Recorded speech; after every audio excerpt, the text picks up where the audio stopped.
know what you need these days? You need a good niche product to get out there and get some new business. How about non-QM? What about getting all the scripts and strategies you need in one webinar to get that started immediately?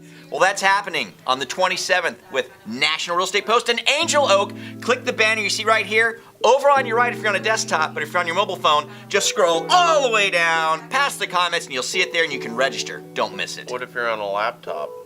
I said a desktop, laptop, same thing. Quit splitting hairs. Get on with the show. Just checking.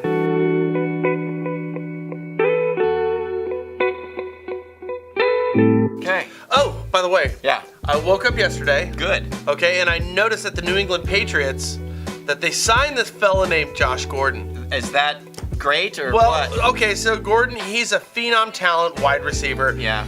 That the Cleveland Browns just released. Okay. Because he couldn't get his crap together. Okay. Multiple drug and booze violations, doesn't get along with his teammates. He isn't coachable, but man, when he gets on the field, Sounds like a great candidate to when hire. he gets on the field, Yeah. he's a top 5 receiver in the league. All he right. could probably be the best if he really worked at it. Catch a football like But- nobody else. Like nobody else. But understand this, the Browns, the freaking Browns, the laughing stock of the NFL for the past decade. That's harsh. It's just true. Even Browns fans know this.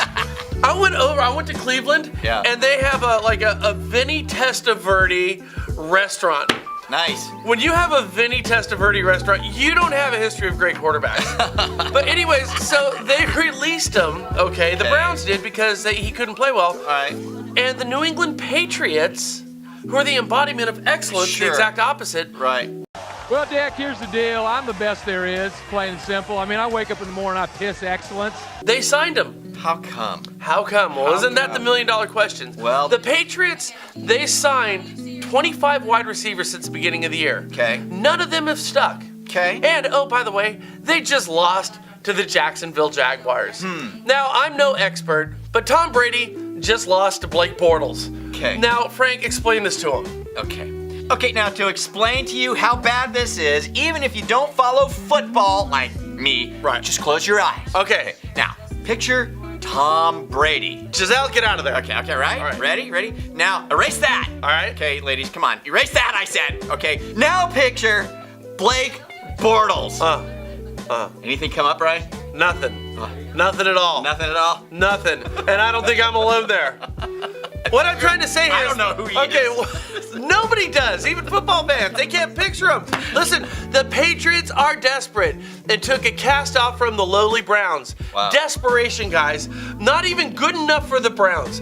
Kind of sounds like loan officer recruiting these days now, doesn't it? Oh, here comes the tie-in. I was wondering where we were going. Lots of All right, well, desperation. explain. What do you mean? Lots of desperation and willing to sign anybody else's cast-offs. Interesting. Question: does that make your team any better when you sign somebody else's cast-off? Truth be told, and I can't believe I'm saying this, but the Patriots, like many mortgage companies, need to look at their roster and think about taking a page from the Cleveland Browns book. Unload those that don't get with the program and spread dissent and infect your otherwise good players. Because we all know, though it's sometimes hard to come to terms with, but for the overall health of your company, for your team, production on the field needs to be in line with behavior off the field. There's an old saying here, the Bengals might know this, you can't change the stripes on a tiger. There you go. You know, and seriously, if you want a good idea here, figure how many companies a loan officers work out, even if their production is great. Go to their NMLS licensing, Yeah. and if they've got 15 companies in 13 years, boy, there's something going on there that says, I'm a Josh Gordon, not a team player. Keep it in mind because desperate times, people are starting to look at hiring loan officers they should probably, thinking about not hiring. Yeah, but you know, just like the Patriots, man, these are kind of desperate times right now. Yeah. So last better quarter, news.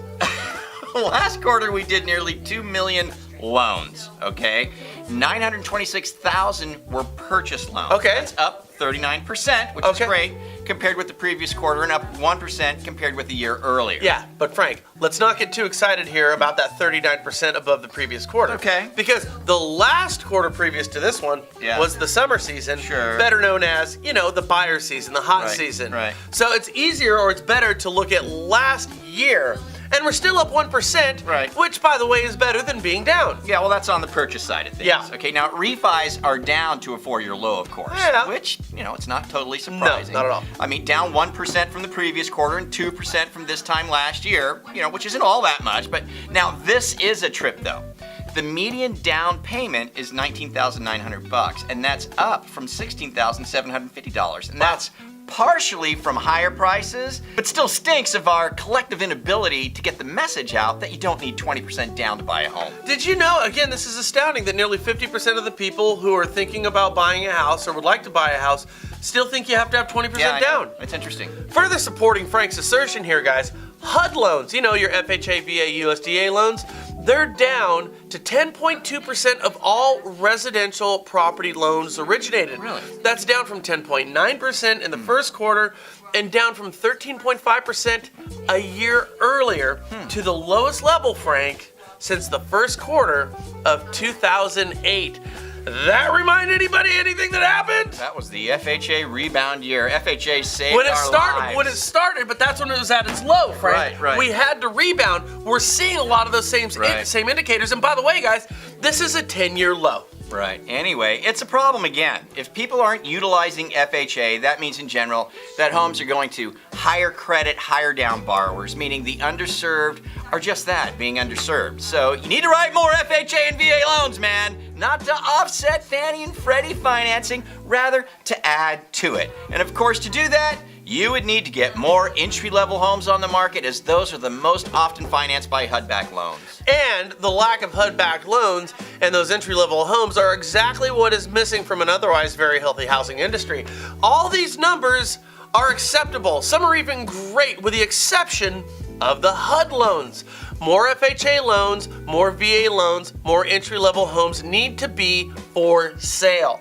Now, Frank, what I think it's time for our cities, our counties, our parishes, our municipalities, and even our states to intervene and mandate new home subdivisions have smaller affordable housing options as part of all new subdivisions.